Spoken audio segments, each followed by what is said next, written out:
Kang Bro, tahu kesampian ternyata per hari ini Suzuki MotoGP merilis official letter untuk media semuanya tentang pengunduran mereka dari MotoGP race mulai next year. Dan setelah kita lihat isinya, ternyata cukup mengejutkan. Kita akan bedah seperti apa dalam sebuah video khusus berikut ini, Cak.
Assalamualaikum warahmatullahi wabarakatuh. Kang Bro ketemu mas dengan Iwan Benaran IWB. Cak, kali ini kita akan membahas sebuah video yang cukup khusus fokus pada Suzuki. Karena ternyata secara resmi Suzuki MotoGP sudah mengeluarkan surat official mereka bahwa mereka mengundurkan diri dari MotoGP.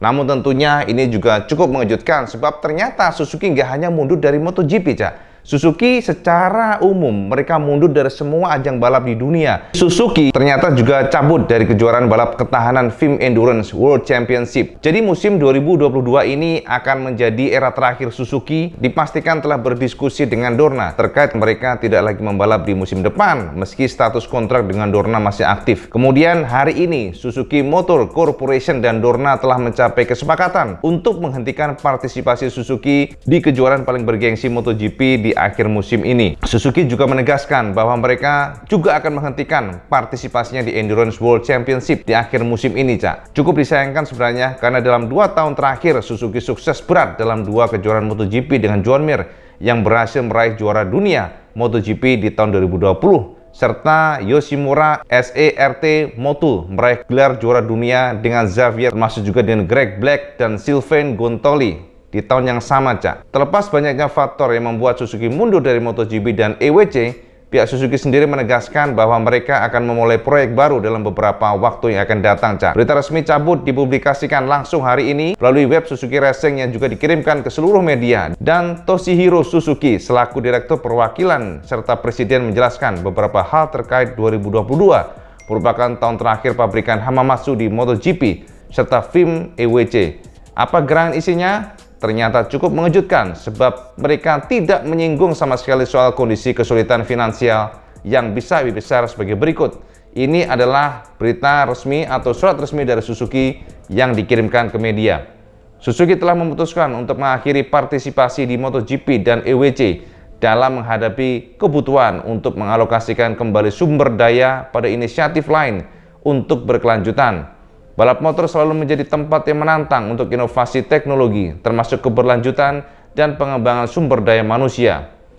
Keputusan ini berarti kami akan mengambil tantangan untuk membangun operasi bisnis sepeda motor baru dengan mengarahkan kembali kemampuan teknologi dan sumber daya manusia yang telah kami kembangkan melalui kegiatan balap sepeda motor untuk menyelidiki rute lain dalam masyarakat yang berkelanjutan.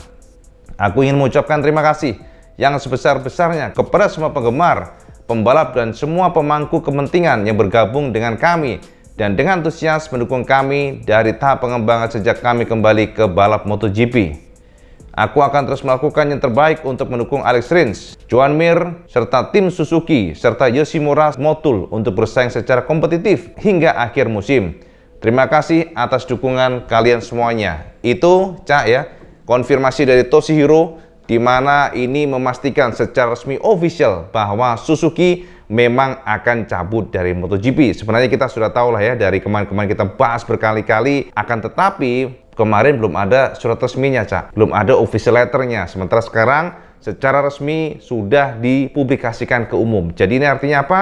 Suzuki sudah tidak lagi di MotoGP, termasuk juga di balap endurance. Jadi memang finish, Cak. Selesai. Tahun ini adalah tahun terakhir, dan jangan harap tahun depan akan ada Suzuki di ajang balap manapun. Ini memang rada tragis sih Kang Mas ya. Nah, sekarang pertanyaannya, bagaimana dengan posisi Suzuki di MotoGP? Siapa yang akan menggantikan? Ini informasi buat sampean, Cak. Jadi kalau kita ngubek-ngubek ya, informasi kiri kanan, informasi dari semua media luar. Jadi kita perpatokan dari pedok area pula. Jadi dari isu pedok ya. Di dalam semuanya ya, orang-orang yang di sana itu bahwa memang ada 3 sebenarnya yang masuk di Dorna. Jadi ada 3 tim sebenarnya yang saat ini, mungkin 2 tim ya, sorry bukan 3 tim, 2 tim yang sedang memang masuk hot issue.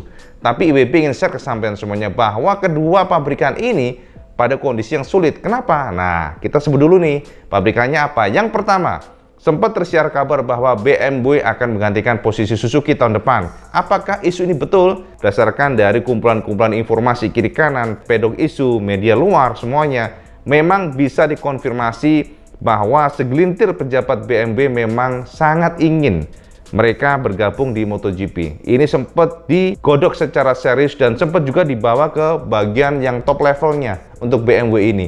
Jadi dari bawah, pejabat yang memang sudah tinggi sebenarnya, tapi ada lagi yang lebih tinggi, Cak. Nah, yang menjadi masalah adalah BMW saat ini ternyata ditolak oleh bos besarnya. Jadi informasinya, rumornya dari bawah ini sangat pengen banget, tapi yang paling atas ini ternyata menolak. Karena alasannya satu, biayanya sangat besar. Biayanya terlalu besar. Jadi ternyata mereka mengatakan bahwa walaupun mereka ditopang oleh BMW 4 Wheels ibaratnya ya, ada subsidi silang, namun dari kacamata BMW, big boss-nya, MotoGP tidak realistis. MotoGP dipandang terlalu mahal, sehingga mereka akhirnya mengatakan tetap konsisten pada jalurnya, yakni di WSBK. Konfirmasi terakhir demikian, Cak. Jadi kalau sampean berharap bahwa BMW akan menggantikan MotoGP, coret Kang Mas ya.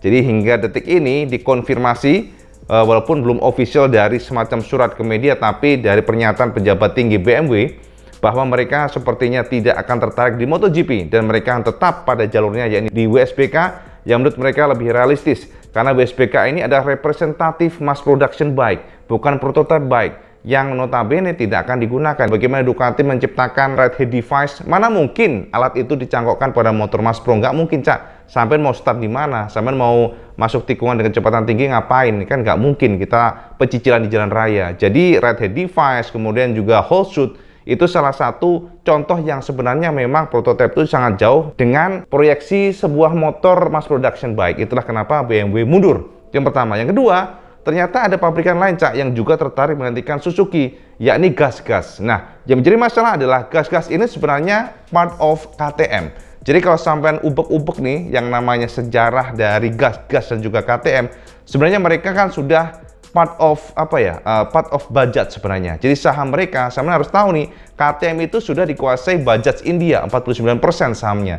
Jadi saham dari KTM AG itu sudah bukan full dari KTM sendiri. Jadi Pit Bearer ya, Pit Bearer ini sebagai benar-benar yang big boss-nya ini, mereka menguasai sekitar 51% saham, dan untuk Bajaj itu menguasai 49% saham. Nah, GasGas ini adalah saat ini juga ternyata sudah diakuisisi oleh KTM. Jadi ini kalau kita ngubek-ngubek memang muter-muternya di sana, Cak. Nah, yang menjadi masalah adalah GasGas jika memang nanti masuk ke MotoGP, rumornya yang berkembang bahwa GasGas bisa saja menggunakan basis platform dari RC16. Ini yang tidak dimaui atau tidak disetujui oleh Dorna. Jadi menurut Dorna, jika kalian atau GasGas masuk, ya harus benar-benar new platform, sebuah motor yang benar-benar baru, motor yang tidak ada kaitannya dengan LTM RC16, KTM RC16. Itu yang menjadi garis bawah, dan tentu saja KTM sangat keberatan mengingat pengembangan untuk racing itu ya menjadi satu atap saat ini masih buntu karena satu ya regulasi dari Dorna yang mengharuskan GasGas nanti menggunakan platform yang benar-benar baru, nggak boleh menggunakan dari RC16. Itu menjadi